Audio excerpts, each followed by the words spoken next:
પાર્ટીની આ પ્રેસ કોન્ફરન્સમાં આપ સૌ મીડિયા મિત્રોનું સ્વાગત છે। આપના માધ્યમથી ગુજરાતના ખાસ તો ખેડૂતો અને તમામ ગુજરાતીઓ સમક્ષ અમે કેટલીક ગંભીર વાતો રજૂ કરવા માગીએ છીએ। અત્યારે દેશમાં સૌથી વધારે કોઈની ખરાબ પરિસ્થિતિ થઈ રહી હોય તો એ ખેડૂતો છે। નાના ધંધા રોજગાર ભાગી ચૂક્યા પછી લોકો રિવર્સ માઇગ્રેશન કરી અને ખેતીમાં રોજગાર શોધી રહ્યા હતા। એવી પરિસ્થિતિમાં ભારત સરકારે કપાસની આયાત વેરા મુક્ત કરી દીધી। એ માત્ર અમેરિકા પૂરતી નથી, કોઈપણ દેશમાંથી કપાસની આયાત થાય તો એ વેરા મુક્ત રહેશે।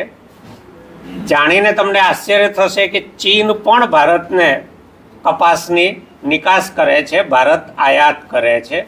એના છેલ્લા 5 વર્ષના આંકડા પણ અવેલેબલ છે કે ચીનમાંથી કેટલી કપાસની આયાત થઈ।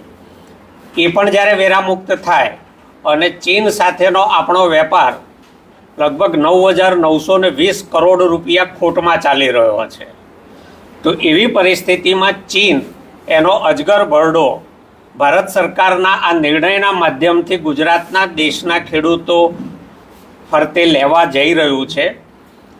ત્યારે આમ આદમી પાર્ટી એ મુદ્દે ચૂપ ન રહી શકે।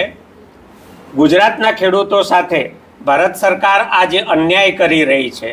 ગુજરાતમાં આ ચાલુ સિઝનમાં 20,68,000 હેક્ટર જમીનમાં કપાસનું વાવેતર થયું છે, ત્યારે જે 30 સપ્ટેમ્બર સુધીનો નિર્ણય હતો એને પાછો લંબાવીને 31 ડિસેમ્બર સુધી આયાત મુક્ત કરી દીધો। તો આખી ખેડૂતોની જે કપાસની સિઝન, વેચવાની સિઝન છે, એ લગભગ આયાતી કપાસથી ભરપૂર ભરાઈ જશે। ત્યારે ભારતના કે ગુજરાતના ખેડૂતોનો કપાસ આ વખતે કોઈ હાથમાં પકડનાર હશે કે કેમ એ શંકા છે। આમ આદમી પાર્ટી ખેડૂતોના મુદ્દે સતત એક નિરંતર લડાઈ લડી રહી છે।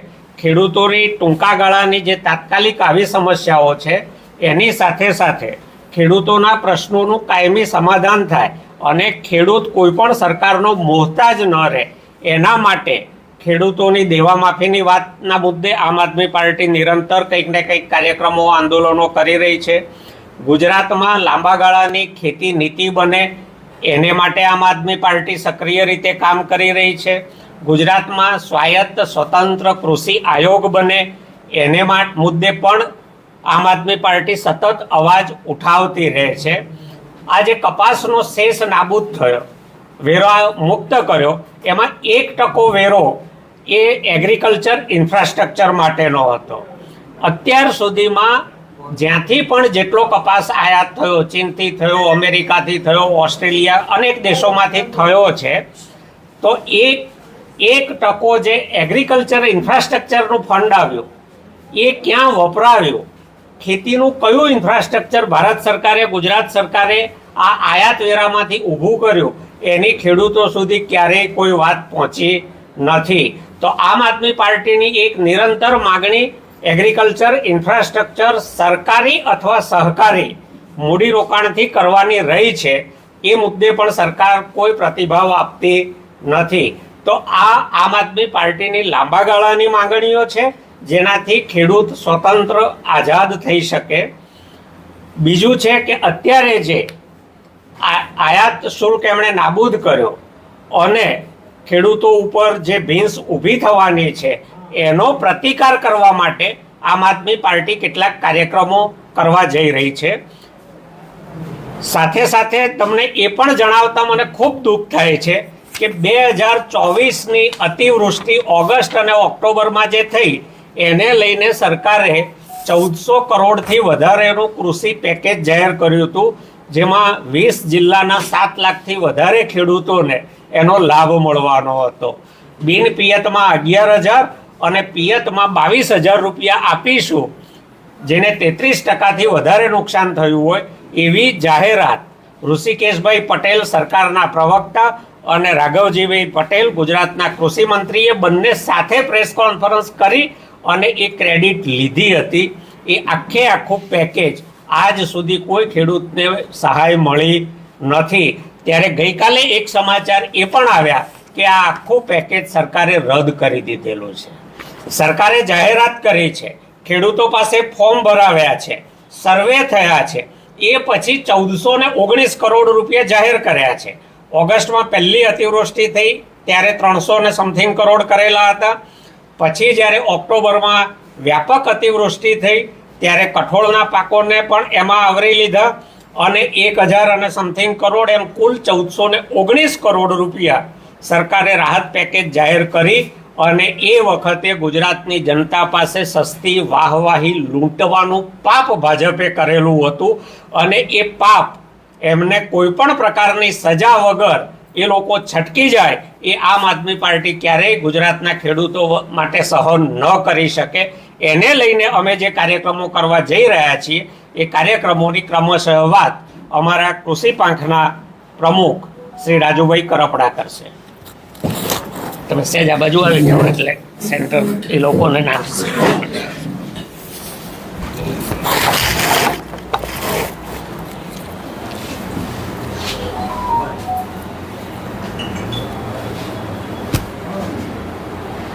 કયો એટલે ચાલુ કરીએ.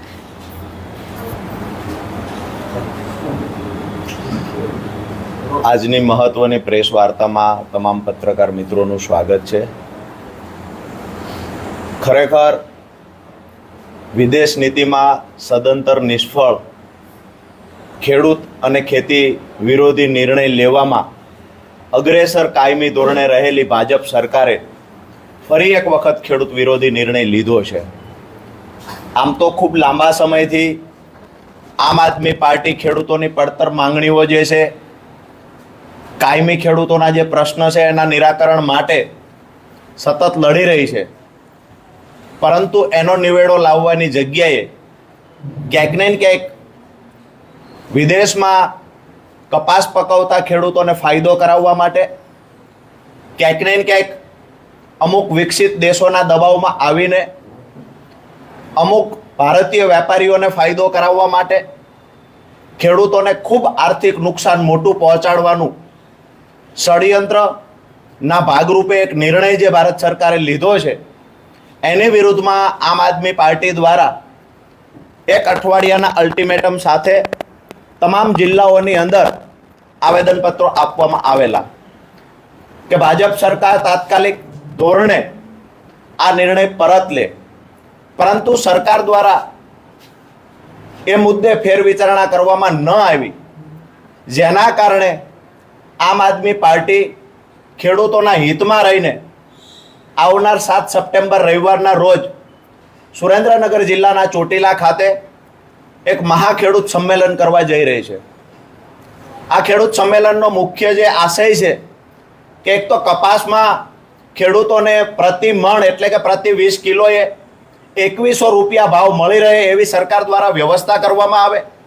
અગર ક્યાંક ને ક્યાંક જો પૂરતા ભાવ ખેડૂતો નથી મળતા તો સરકાર દ્વારા જેવી રીતે ભૂતકાળમાં ડુંગળીમાં એક્સ્ટ્રા બજેટની ફાળવણી કરી અને ક્યાંક ને ક્યાંક ખેડૂતોને પૂરતા ભાવ મળી રહે એવી વ્યવસ્થા સહાય પેટે રકમ ચૂકવવી અને કરવામાં આવી હતી, એ મુજબ કપાસમાં પણ વ્યવસ્થા સરકાર દ્વારા ઊભી કરવામાં આવે.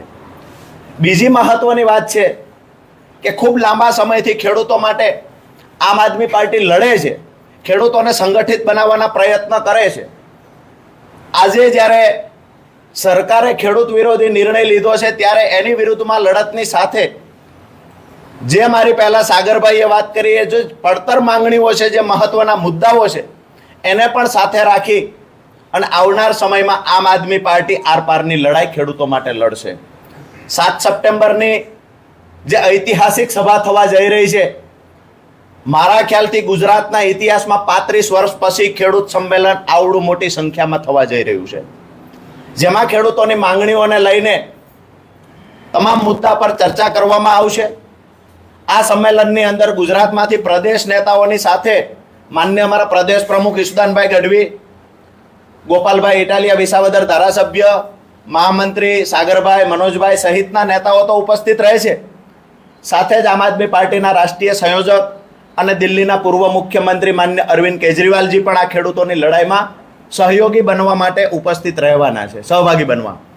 તો આવનાર સમયમાં આ એક સંમેલન થયા પછી પણ જો સરકાર ખેડૂતોની વાત નથી માનતી તો આવનાર સમયમાં દરેક જિલ્લાઓની અંદર આમ આદમી પાર્ટી કિસાન સંમેલન કરશે અને ત્યાર પછી જરૂર પડશે તો ગુજરાતભરના ખેડૂતોને એકત્રિત કરી અને ગાંધીનગરમાં પણ મોરચો માંડશે.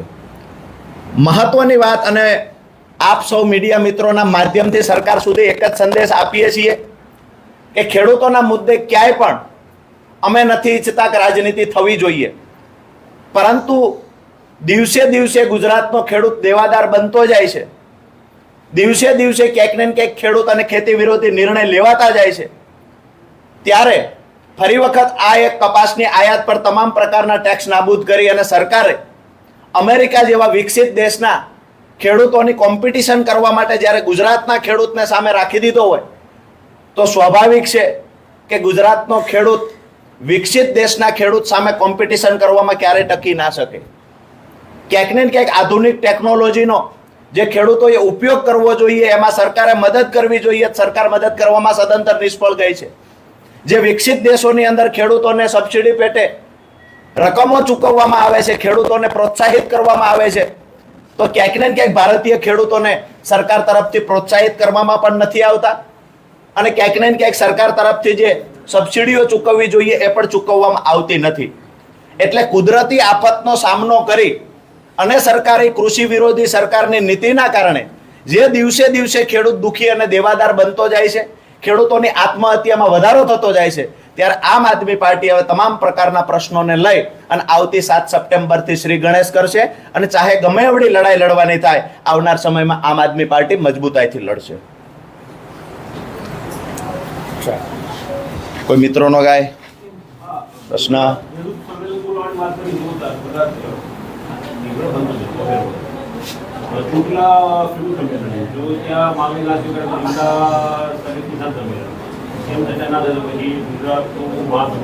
સ્ટેપ બાય સ્ટેપ આ અત્યારે સુરેન્દ્રનગર જિલ્લાનું સંમેલન છે. ગાંધીનગરની વાત કરે છે. અત્યારે સુરેન્દ્રનગરમાં થાય છે. આવનાર સમયમાં દરેક જિલ્લાની અંદર જઈને ખેડૂત સંમેલનો કરીશું, ખેડૂતોને એકત્રિત કરીશું, સંગઠિત કરશું અને ત્યાર પછી પણ સરકાર નહીં સમજે તો ગાંધીનગર કૂચ કરશું. એ તો ત્યારનો વિષય છે. મંજૂરી નહીં આપે તો પણ ના કેમ આપે? હાઈકોર્ટનો એક ચુકાદો છે કે પોલીસને ના પાડવાનો કોઈ અધિકાર જ નથી. હમણાં જ આવ્યો છે, 1 વર્ષ બી નથી થયું ચુકાદાને. પોલીસ ના પાડી શકે ને પોલીસના કહેવા પ્રમાણે ક્યારેય ડેમોક્રેસી ચાલે જ નહીં. અમારી રજૂઆત અને અમારી માંગણી બંધારણીય છે. આનાકાની કોઈ કરશે તો પણ એમાં બંધારણમાં જોગવાઈ છે અને જે જોગવાઈ છે એ અનુસંધાને અમારા કાર્યક્રમો અમે કરીશું. બંધારણની ઉપરવટ જશે તો સંઘર્ષ કરીને જઈશું, પણ જઈશું.